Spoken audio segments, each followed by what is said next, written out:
News ভ্যানগার্ডের এক নজরে 25 আপনাদের সকলকে স্বাগত। আমি সুপ্রীতি রয়েছে আপনাদের সঙ্গে। আমি পদত্যাগ করতে রাজি আছি, কিন্তু কেউ কেউ চান না বিচার, চান ক্ষমতার চেয়ার। চিকিৎসকদের সঙ্গে বৈঠক ভেস্তে যাওয়ার পর নবান্নে বললেন মুখ্যমন্ত্রী মমতা বন্দ্যোপাধ্যায়।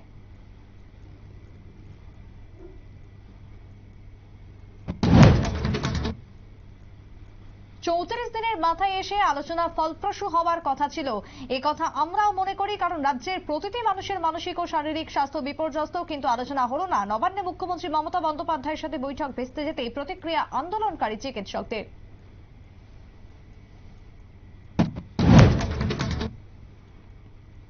জাতীয় রাজনীতিতে নক্ষত্র পতন। প্রয়াত সিপিএম সাধারণ সম্পাদক সীতারাম ইয়েচুরি মৃত্যুকালে বয়স হয়েছিল 72 বছর। রাজনৈতিক মহলে শোকের ছায়া। শোক প্রকাশ মানিক সরকার, রমা দাস, রবীন দেবের।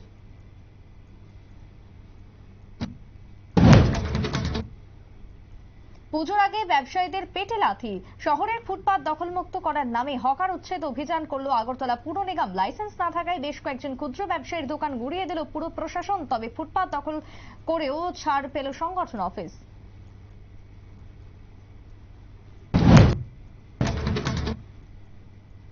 স্বচ্ছতায় সেবা এই বিষয়কে কেন্দ্র করে সাংবাদিক বৈঠক করলেন মোহনপুর মহকুমা প্রশাসক সুভাষ দত্ত। এবছর 14 সেপ্টেম্বর থেকে 2 অক্টোবর পর্যন্ত বিভিন্ন ধরনের কর্মসূচি রাখা হয়েছে স্বচ্ছতাকে কেন্দ্র করে, জানালেন মহকুমা শাসক।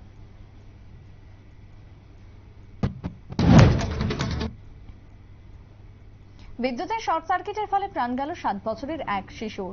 ঘটনা বৃহস্পতিবার দুপুরে সোনামুড়া থানার অন্তর্গত শোভাপুর গ্রাম পঞ্চায়েতের 1 নম্বর ওয়ার্ডে। জানা গেছে, এলাকার চন্দন নম নামের 7 বছরের ছেলে বিপ্লব নম নিজ বাড়িতেই খেলাধুলো করার সময় টিনের বাউন্ডারির সংস্পর্শে আসতেই দুর্ঘটনাটি ঘটে। ঘটনার তদন্ত শুরু করেছে পুলিশ। এলাকায় শোকের ছায়া।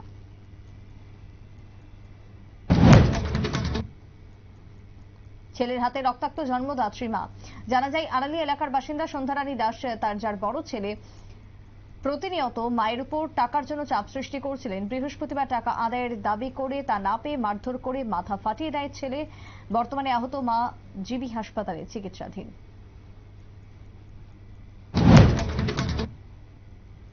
পানিসাগর পঞ্চায়েত সমিতির হলে অনুষ্ঠিত হলো MGNREGA employees welfare association Panisagar block সেলের উদ্যোগে পানিসাগর পঞ্চায়েত সমিতির নবনির্বাচিত সদস্যদের সংবর্ধনা জ্ঞাপন অনুষ্ঠান।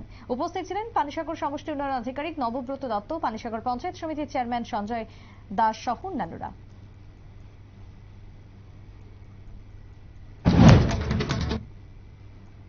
সাবরুম দ্বাদশ শ্রেণী বিদ্যালয় মাঠে Purnendu Bikash Dutta shield knockout football টুর্নামেন্টের উদ্বোধন হলো আজ। বিন্দাস বয়েজ সামাজিক সংস্থার পক্ষ থেকে এই টুর্নামেন্টের আয়োজন করা হয়। উদ্বোধনী ম্যাচে প্রতিদ্বন্দ্বী করে আর্লি মর্নিং বনাম সিন্ধুক পাথর।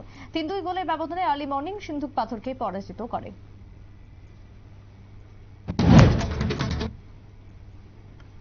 প্রথম ডিভিশন লিগ ফুটবলের 21তম ম্যাচটিতে প্রথম জয় পেল ফ্রেন্ডস ইউনিয়ন। শক্তিশালী প্রতিপক্ষ ফরওয়ার্ড ক্লাবকে 4-3 গোলের ব্যবধানে হারিয়ে 3 পয়েন্ট ঘরে তোলে দল।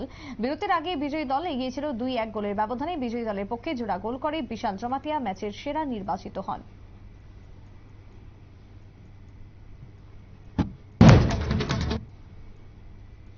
আবারও হারহিম করা ঘটনার খবর উঠে আসলো যোগী রাজ্য থেকে। উত্তরপ্রদেশ থেকে এই ঘটনা। কানপুরের জাতীয় সড়কের পাশে মিলল নগ্ন মহিলার মুন্ডহীন দেহ।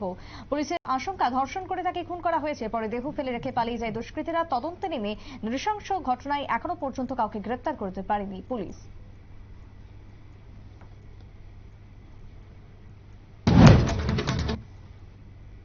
এবছর আবহাওয়ার ব্যাপক পরিবর্তন হতে পারে বলে সতর্ক করে দিল মৌসুম ভবন। ভবন সূত্রে বলা হয়েছে, এবছর গোটা দেশে কাঁপবে ঠান্ডায় মানুষ। উত্তর থেকে দক্ষিণ প্রতিটি ক্ষেত্রে শীতের কামড় প্রভাবিত হবে সাধারণ মানুষের ক্ষেত্রে। বিশ্বের আবহাওয়া দপ্তর জানাচ্ছে, প্রকৃতির ভারসাম্য বেশ কিছু জায়গায় হারিয়ে যাওয়ার কারণে এরকম হওয়ার সম্ভাবনা।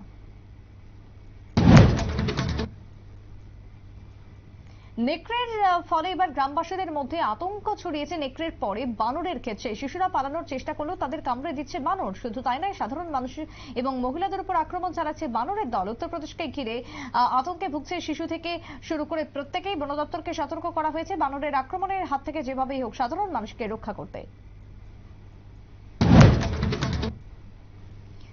বিধানসভা নির্বাচনের জোর প্রচার শুরু হয়ে গেছে জম্মু কাশ্মীরে। ভোট প্রচারে যাচ্ছেন দেশের প্রথম সারির নেতারা। রবিবার কাশ্মীরে ভোট প্রচারে যাওয়ার কথা প্রধানমন্ত্রী নরেন্দ্র মোদীর। তার আগে উপত্যকায় নাশকতার ছক বানচাল করে দিল নিরাপত্তা রক্ষীরা। নিয়ন্ত্রণ রেখা সংলগ্ন জঙ্গল থেকে উদ্ধার হলো বিপুল অস্ত্র ভান্ডার। উদ্ধার হলো AK-47 এর গুলি, গ্রেনেড, রকেট সহ প্রচুর পরিমাণে সামগ্রী।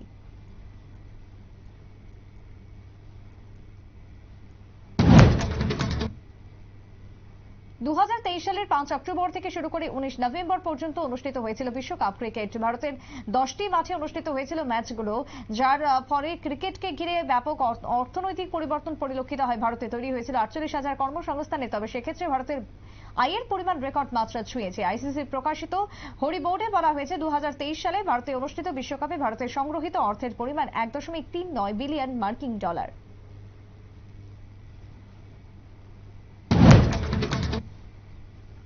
গাজায় কিছুতেই লাগাম টানা যাচ্ছে না যুদ্ধের। হামাস বনাম ইসরায়েলের যুদ্ধে প্রায় 11 মাস অতিক্রান্ত, এখনো পর্যন্ত থামেনি রক্তপাত। বুধবার আবারও ভয়াবহ আক্রমণ চালালো ইসরায়েলি সেনা। একটি স্কুল এবং দুটি বাড়িতে গোলাবর্ষণ করে তারা, যার কারণে মৃত্যু হয়েছে 34 জনের এবং ঘরছাড়া লোক প্রচুর। ফলে গোটা বিশ্বে যে অস্থির পরিস্থিতি, তার নিরসনে আর কতদিন সময় লাগবে তা নিয়ে প্রশ্ন বুদ্ধিজীবী মহলে।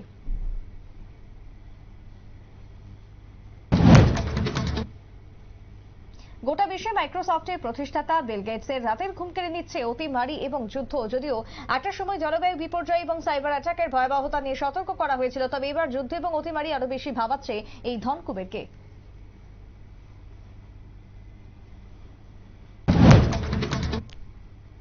বাংলাদেশে শেখ হাসিনার পরিবর্তনের পর পাল্টে গিয়েছে অনেক কিছুই, যার ফলে দেশের মধ্যে সম্পর্ক অনেকটাই ভাটা পরিলক্ষিত হচ্ছে দেশের সঙ্গে। যদিও এরই মধ্যে বাংলাদেশ সরকার ঘোষণা করেছিল এবারের পুজোয় ভারতে পাঠানো হচ্ছে না ইলিশ। যদিও পরিস্থিতি মোকাবিলায় ভারত আগে থেকেই 2 লক্ষ ডিম পাঠিয়েছিল, তবে এবার পাঠাচ্ছে 47 লক্ষ ডিম, যার কারণে প্রশ্ন উঠছে ডিম পাঠালে ইলিশের কি সবুজ সংকেত আসবে ভারতে?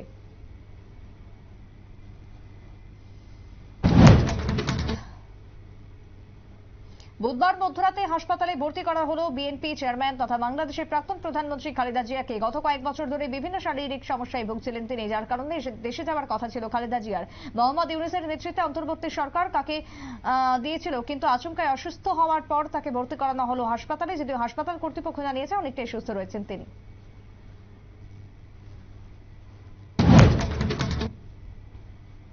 কোপা আমেরিকার ফাইনালে গোড়ালিতে চোট পেয়েছিল মেসি, এবার মাঠে নামেননি তারপর আর। বর্তমানে কিছুটা সুস্থ হলেও স্বাভাবিক ছন্দে ফিরে আসতে আরো কিছুটা সময় লাগবে বলে জানিয়েছেন চিকিৎসকরা। ইতিমধ্যে বিশ্বকাপের বাছাই পর্বে দল হেরে গেছে কলম্বিয়ার কাছে, যার কারণে আগামী প্রস্তুতি ম্যাচগুলো নিয়ে বেশ চিন্তিত আর্জেন্টিনা শিবির।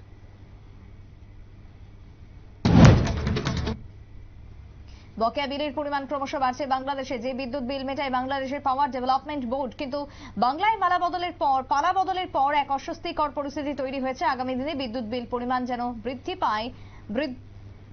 না বৃদ্ধি পায় তার জন্য ইউনুসকে আবেদন জানালেন আদানি গোষ্ঠীর চেয়ারম্যান গৌতম আদানি। এখনো বাংলাদেশের পাওয়ার ডেভেলপমেন্ট বোর্ডের কাছে পাওনা রয়েছে তার 800 বিলিয়ন মার্কিন ডলার।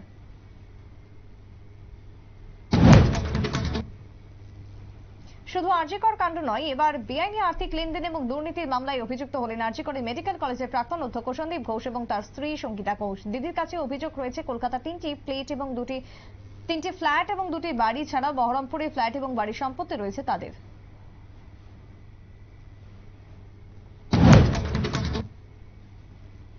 রবিবার তৃণমূল সাংসদ উদযাপন সরকার জানিয়েছিলেন পদ ছাড়া কথা। বৃহস্পতিবার রাজ্যসভার চেয়ারম্যান জগদীপ ধনখড়কে পদক্ষেপ পাঠিয়ে দিলেন তৃণমূল সাংসদ। মূলত আরজিকর কাণ্ডের প্রতিবাদে তিনি পদত্যাগ করলেন, যার কারণে উচ্চকক্ষে তৃণমূল সাংসদের সংখ্যা কমে হলো 12।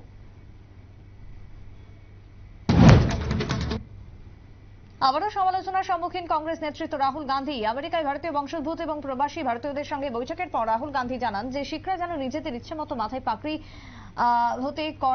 করতে পারেন তা নিশ্চিত করতে ইন্ডিয়া লড়ছে। রাহুল গান্ধীর এই বিতর্কিত মন্তব্যের অভিযোগ তুলে বিক্ষোভ শুরু হয়েছিল দিল্লিতে। দিল্লি বিজেপি বনাম শিরোনাম অকালি দলের ঘনিষ্ঠরা রাহুল গান্ধীর বাংলার অদূরে বিক্ষোভ দেখান।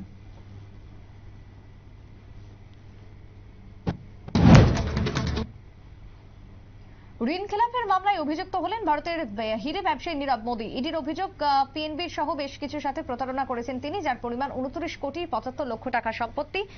ইতিমধ্যে বাজার থেকে তদন্ত করল ইডির সংস্থা। আগামী দিনে তদন্তকারী সংস্থা খতিয়ে দেখবে আরো কত পরিমাণে বেআইনি সম্পত্তি রয়েছে নীরব মোদীর কাছে।